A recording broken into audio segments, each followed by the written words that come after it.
Friends, welcome to my YouTube channel world and India. Friends, आज 14 अप्रैल है, साथ में बाबा भीमराव अंबेडकर का जयंती भी है।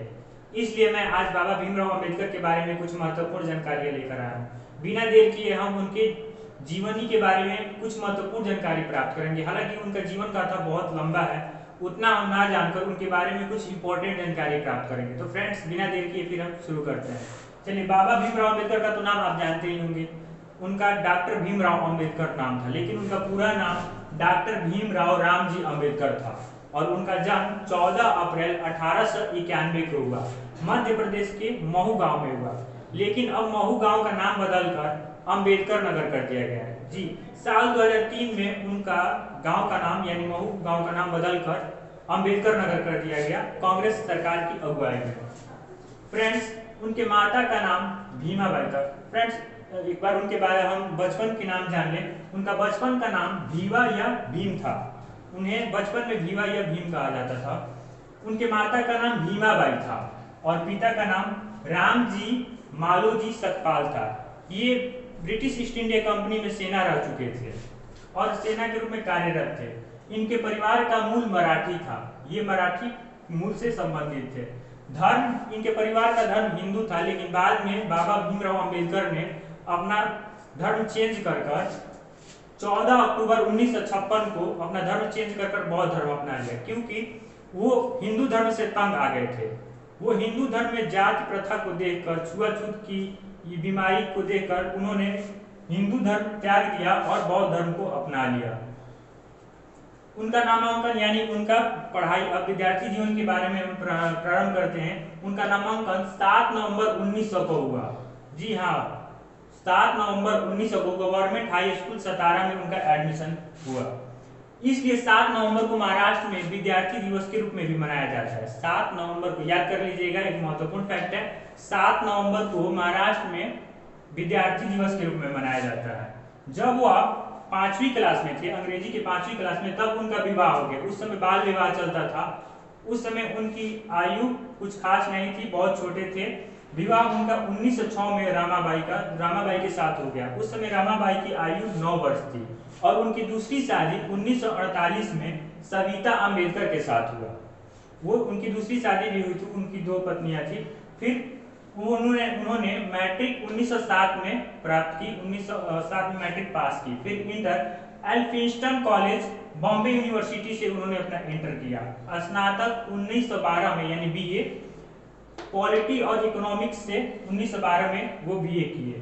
फिर एमए 1915 में कोलंबिया विश्वविद्यालय से उन्होंने अपना एमए किया।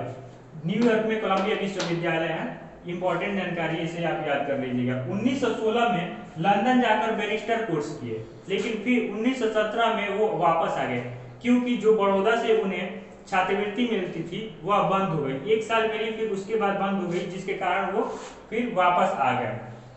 उन्हें विवश होकर अपनी पढ़ाई छोड़कर 1917 में फिर वापस आना पड़ा।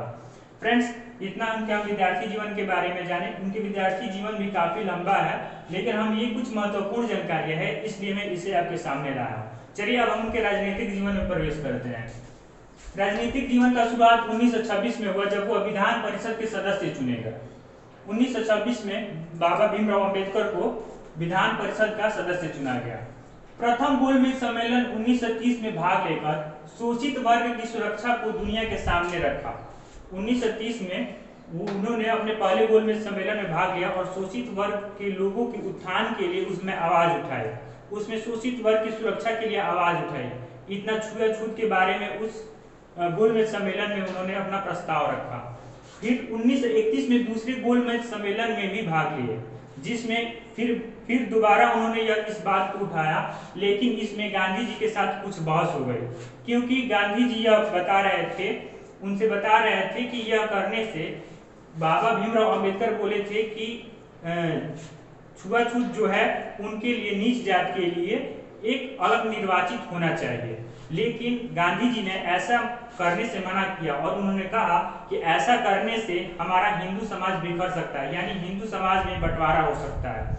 इसका विरोध उन्होंने किया, लेकिन बाद में यह बात सत्य हुई कि नहीं, छोटे जाति को दिया जाना चाहिए, छूट दिया जाना चाहिए। फिर 1935 में इन्हें सरकारी लॉ कॉलेज का हेड नियुक्त किया गया। 1935 में इन्हें सरकारी लॉ कॉलेज के में इन्हें प्रधानाचार्य के रूप में नियुक्त किया गया। 1936 में इन्होंने स्वतंत्र लेबर पार्टी की स्थापना की। बाबा भीमराव अंबेडकर ने 1936 में स्वतंत्र लेबर पार्टी की स्थापना की। फ्रेंड्स, तो ये उनके कुछ राजनीतिक जीवन थे, कुछ थे, बहुत ज्यादा नहीं थे, लेकिन इंपॉर्टेंट थे, इसलिए मैं इससे आपके सामने रख रहा हूँ। फ्रेंड्स, अब उनमें उनकी संविधान में क्या भूमिका थी इसके बारे में हम जानेंगे। फ्रेंड्स, संविधान के पिता यानी इन्हें फादर ऑफ कॉन्स्टिट्यूशन कहा जाता है। 15 अगस्त 1947 को इन्हें कानून एवं न्याय मंत्री के नियुक्त किया गया, न्याय मंत्री के रूप में इन्हें नियुक्त किया गया। फिर 29 अगस्त 1947 को इन्हें प्रारूप समिति का अध्यक्ष चुना गया था। ये याद कर लीजिएगा, बहुत इंपॉर्टेंट फैक्ट है, पूछा जाता है कि प्रारूप समिति के अध्यक्ष के रूप में किसे चुना गया था, तो डॉक्टर भीमराव अंबेडकर को प्रारूप समिति के अध्यक्ष के रूप में चुना गया था। उस प्रारूप समिति में कुल 7 अध्यक्ष थे, जिसमें डॉक्टर भीमराव अंबेडकर मुख्य थे। भारतीय संविधान की रचना के लिए 60 देशों के संविधान का अध्ययन किया था। जी हाँ दोस्तों, बाबा भीमराव अंबेडकर ने अपने भारतीय संविधान के निर्माण के लिए 60 देशों का अध्ययन किया और जो संविधान उन्हें उचित लगा उसी संविधान का पाठ अपने संविधान के भाग में उन्होंने जोड़ा। फिर संविधान के अनुच्छेद 370 का विरोध हाँ, ये एक इंपॉर्टेंट फैक्ट है, इसे जरूर याद कीजिएगा। पूछा जाता है कि किसने धारा 370 का विरोध किया। ऑप्शन में आए कि बाबा भीमराव अंबेडकर, डॉक्टर भीमराव अंबेडकर है तो उसे आप मार कर निकल जाइए, क्योंकि यह इंपॉर्टेंट जानकारी है, पूछता भी है।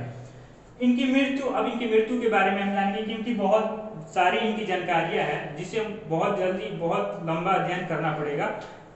ये कुछ फैक्ट है, कुछ महत्वपूर्ण फैक्ट है। अब इनके बारे में, इनकी मृत्यु कब हुई? 6 दिसंबर 1956 को इनकी मृत्यु हो गई। ये मधुमेह रोग से ग्रसित थे, इन्हें यानी शुगर था, और शुगर के कारण ये कुछ लंबे समय से बीमार चलते रहते।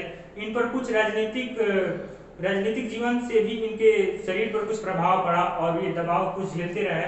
बचपन में तो इन्होंने दबाव झेला, गरीबी गुजारी, और बाद में इन्होंने कैसे कैसे अपने छुआछूत अपने जाति को लाकर इतने ऊंचे स्थान पर लाए कि आज भी इतना छुआछूत नहीं होता है। पहले के अपेक्षा अब छुआछूत कम हो गया है। अभी भी हाल फिलहाल कुछ गाँव में ऐसा मिलता है, लेकिन यह खत्म होने के कगार पर है। फ्रेंड्स, तो कैसा लगा यह मेरे वीडियो? चूंकि आज 14 अप्रैल था और बाबा भीमराव अंबेडकर की जयंती थी, इनके बारे में हमें जानना बहुत जरूरी है, क्योंकि इन्होंने ही संविधान निर्माण किया। अगर संविधान निर्माण न किए होते, अगर ये ना होते, तो हमारा संविधान अच्छी तरह से नहीं बन पाया होता।